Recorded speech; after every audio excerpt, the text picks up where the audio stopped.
I think motherfuckers don't know death is real. Yeah. I think because... Well, that's a classic teenager thing, though, man. I mean, I know I didn't know fucking death was real when I was a teenager.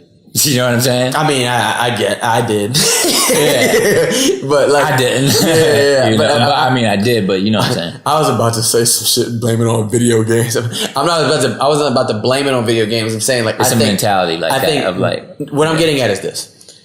Our interaction with people when we were teenagers was 99% in real life. Right, yeah. So if somebody was dead... Except for them hoes on AOL. Except for them hoes on AOL. If somebody was dead, there was no representation of them that existed. Them motherfuckers is gone. Unless you go to their house and look through a fucking photo album with their parents, you don't see that person. Right, totally. But the reason why I'm saying I don't think people notice that shit is real now is because you get carried on there's so much fucking content. Everybody has a library of fucking repostable shit to make you constantly feel this person's presence. Like, dog, there's an overabundance of content to where it's like, oh, okay, so-and-so died. Who cares? I can still see something new from this person every fucking day as if they're alive. Right. You know what I mean? Yeah. So like that's when I say, like, I don't think the value of being a living, breathing human is actually diminished.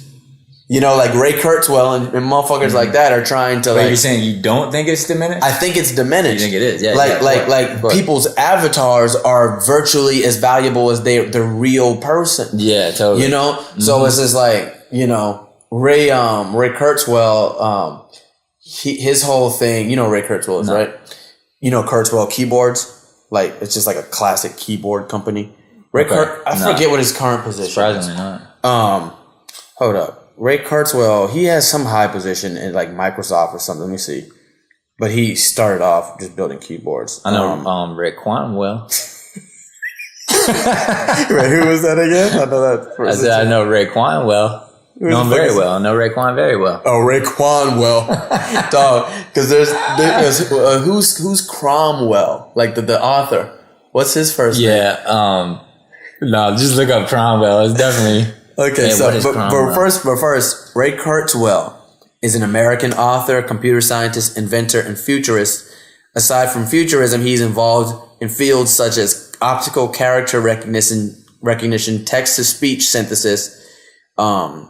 Okay, dope. Yeah. Anyways, he's a futurist. Oliver Cromwell, yeah. Oliver Cromwell. That's what I thought you were just saying when you said. That's what I thought you were trying to say when you said, "I know Raekwon well." I thought I was trying to say Oliver Cromwell. Yo, first of all, why the fuck do we even know the name Oliver Cromwell? Like, I'm sure he wrote some fly shit. Okay, so yeah, he's a higher up at Google, Ray Kurzweil right now.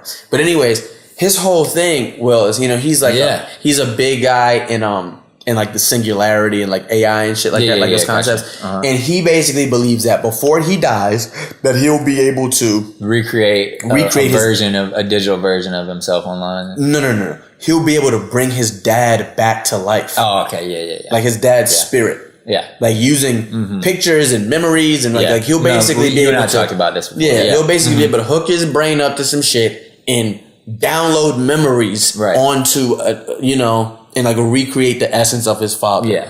Right? So which there's a Black Mirror episode like basically. Yeah, right? And I'm sure they grabbed it inspired by this. Yeah. So what I'm getting at is, I don't think the impact of death back in the day for us is like, yo, somebody died, like you don't have as much representation of that person. Like like there's a void there. They're really fucking gone. You're not gonna hear that motherfucker laugh ever again. You're not gonna hear them, see them fucking smile the way they used to smile. Right. It's like, motherfucker died now. I could go watch fucking XXXTentacion shit for the next 5 years. Bro, you know what I mean? Repeating new shit. You know? Yeah. So it's just like there's so much content. There's so much content. I think people don't long for people like that anymore. Yeah. It's like you can I mean, really, it's, you know, I'm sure that added to why everybody thought fucking Tupac was alive. It's like, because he has the man so keep much putting out content. material. What do you expect? Yeah, that's what I'm saying.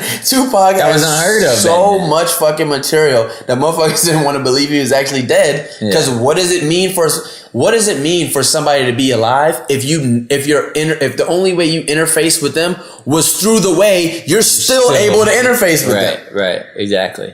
Yeah. You know? Right. No, absolutely. I mean, no, you're right. I mean, basically, and that's the thing when you look at somebody like X, it's that fucking bright star burning out the fastest theory.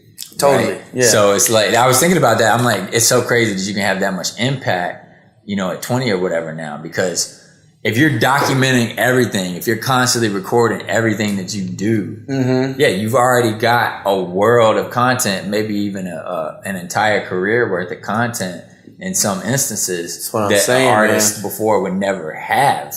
You know what I mean? Like, that's what I'm saying, man. There's so much shit. There's so much Snapchats or whatever that people probably that's recorded the screen. Like, there's just so much shit. It's the same thing with, like, Lil Peep, you know what I mean? Totally. It, like, I got into Lil Peep after he died. Yeah, you know what I'm saying? So it's exactly. Like, now to me, I'm going through and, like, reliving the whole thing over.